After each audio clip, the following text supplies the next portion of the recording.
Hello दोस्तों, आपका स्वागत है आपके अपने चैनल बालक ज्ञान में। दोस्तों आज हम आप लोग के लिए केमिस्ट्री का इंपॉर्टेंट क्वेश्चन लाए हुए हैं। दोस्तों अंत तक वीडियो देखिएगा तभी आपको समझ में आएगा कि हाँ ये इंपॉर्टेंट था कि या नहीं। चलिए तो देखते हैं क्या है। तो देखिए फ्रेंकल दोष किसको कहते हैं।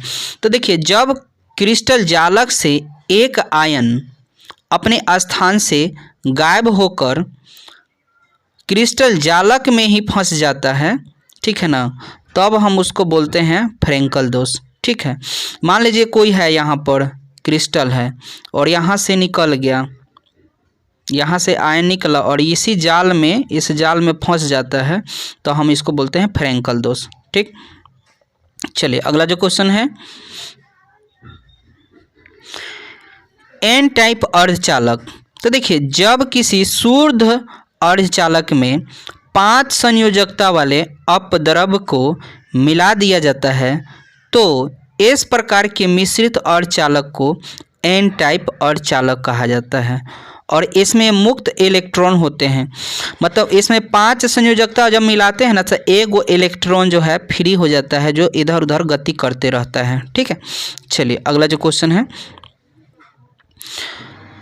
पी टाइप अर्धचालक। जब किसी शुद्ध अर्धचालक में 3 संयोजकता वाले अपद्रव्य को मिला दिया जाता है तो इस प्रकार के बने मिश्रित अर्धचालक को पी टाइप अर्धचालक कहते हैं। इसमें दोस्तों एक छिद्र बन जाता है यानी होल बन जाता है। ठीक है, चलिए अगला जो क्वेश्चन है, क्यों H2O तरल पदार्थ है, मतलब जल है, परंतु H2S एक गैस क्यों है ऐसा। तो देखिए H2O में हाइड्रोजन बंधन पाए जाते हैं। H2 देखिए दोस्तों आप फ़ोन याद रखिएगा, जहाँ पर ये फ़ोन दिखाई दे ना, जहाँ पर ये तत्व दिखाई दे, मतलब F दिखाई दे, O दिखाई दे, चाहे N दिखाई दे, तो आप समझ जाइएगा कि यहाँ पर जो है हाइड्रोजन बॉन्ड बनेगा। ठीक है ना, तो देखिए H2O में हाइड्रोजन बंधन पाए जाते हैं, ठीक है, लेकिन H2S में हाइड्रोजन बंधन नहीं पाए जाते हैं, इसलिए यह तरल होता है। H2O इसलिए तरल होता है और H2S एक गैस होता है। ठीक, चलिए अगला जो क्वेश्चन है,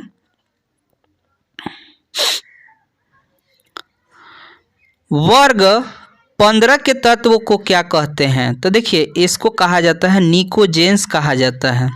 और दोस्तों यहाँ पर जो है वर्ग 16 है, वर्ग 16 के तत्व को क्या कहा जाता है, वर्ग 16 के तत्व को तो कैल्कोजेंस कहा जाता है, कैल्कोजेन। ठीक है ना, चलिए अगला जो क्वेश्चन है, वर्ग 17 के तत्व को क्या कहा जाता है, तो हैलोजन कहा जाता है। ठीक, और वहीं पर आगे बात करें कि वर्ग 18 के तत्व को क्या कहा जाता है, तो इसको कहा जाता है उत्कृष्ट गैस या नोबेल गैस या अक्रिय गैस। यानी वर्ग 18 के तत्व को शून्य भी सारणी वाला कहा जाता है, शून्य जो सबसे लास्ट में होता है। ठीक है ना, चलिए ठीक है, अगला क्वेश्चन जो है, डी ब्लॉक और एफ ब्लॉक के तत्व को क्या कहा जाता है। तो डी ब्लॉक के तत्व को संक्रमण तत्व और एफ ब्लॉक के तत्व को आंतरिक संक्रमण तत्व कहा जाता है। ठीक, चलिए अगला जो क्वेश्चन है, क्या होता है जब PCl5 को गर्म करते हैं। तो देखिए जब PCl5 को गर्म किया जाता है तब फास्फोरस ट्राइक्लोराइड और क्लोरीन बनता है, जो कि यहाँ पर देखिएगा PCl5 को हम लोग गर्म कर रहे हैं, ये हीटिंग का पॉइंट है, तो हमें मिल गया है फास्फोरस ट्राइक्लोराइड और क्लोरीन मिल गया है। ठीक है ना, चलिए अगला जो क्वेश्चन है, हैबर विधि से बनाई जाती है। तो दोस्तों अमोनिया बनाई जाती है, यानी NH3 जो है बनाई जाती है हैबर विधि से। अब फेन उत्प्लवन जो है, फेन प्लवन विधि चाहे उत्प्लवन विधि दोनों में से कोई अगर आ जाए या कहे इसी को झाग विधि। ठीक है ना, तो झाग विधि में किसका उपयोग किया जाता है, झाग विधि में तो ये सल्फाइड अयस्क का उपयोग किया जाता है। ठीक, चलिए अगला जो क्वेश्चन है, अयस्क का समाहरण किसमें होता है, चाहे किसे कहते हैं। अयस्क में जो अशुद्धि वर्तमान में है उसे दूर करने की विधि को समाहरण कहा जाता है। ठीक है ना, चलिए अगला जो क्वेश्चन है, अम्लराज क्या है? तो आयतन के विचार से 3 भाग सांद्र हाइड्रोक्लोरिक अम्ल जिसको HCl बोलते हैं एवं 1 भाग सांद्र नाइट्रिक अम्ल जिसको HNO3 बोलते हैं, इसी के मिश्रण को अम्लराज कहा जाता है। ठीक, चलिए अगला जो क्वेश्चन है,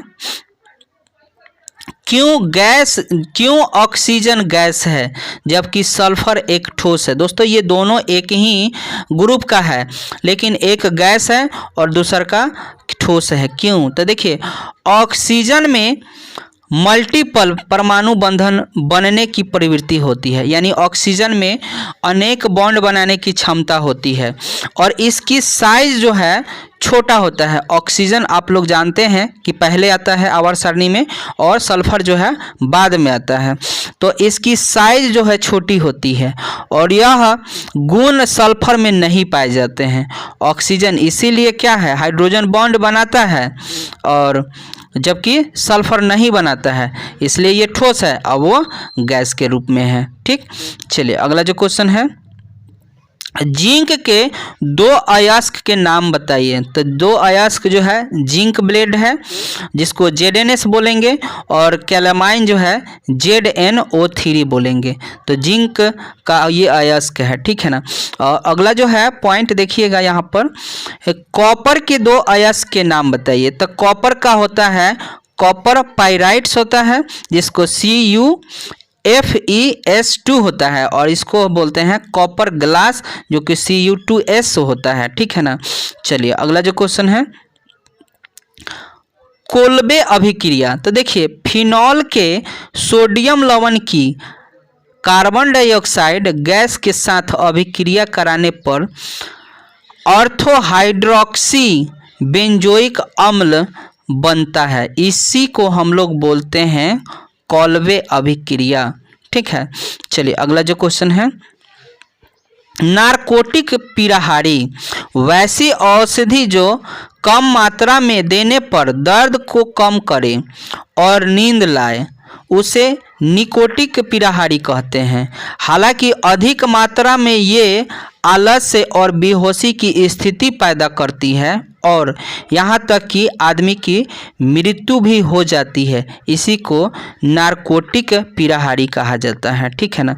चलिए अगला जो क्वेश्चन है, त्रिज्या अनुपात क्या है? तो देखिए, किसी धनायन जो है और किसी धनायन की त्रिज्या तथा ऋणायन की त्रिज्या के अनुपात को क्या होता है, त्रिज्या अनुपात कहा जाता है, ठीक। चलिए अगला जो क्वेश्चन है, किसी भी घोल की मोलरता से भिन्न है, कैसे? तो देखिए, किसी घोल की संख्या 1 kg घोलक में घुलता है, उसे मोललता कहते हैं, ठीक है। जबकि 1 लीटर घोल में घुले की मोलों की संख्या को मोलरता कहते हैं। ये इसीलिए लीटर और क्या है, kg की तुलना है, इसलिए एक दूसरे से भिन्न है, ठीक। चलिए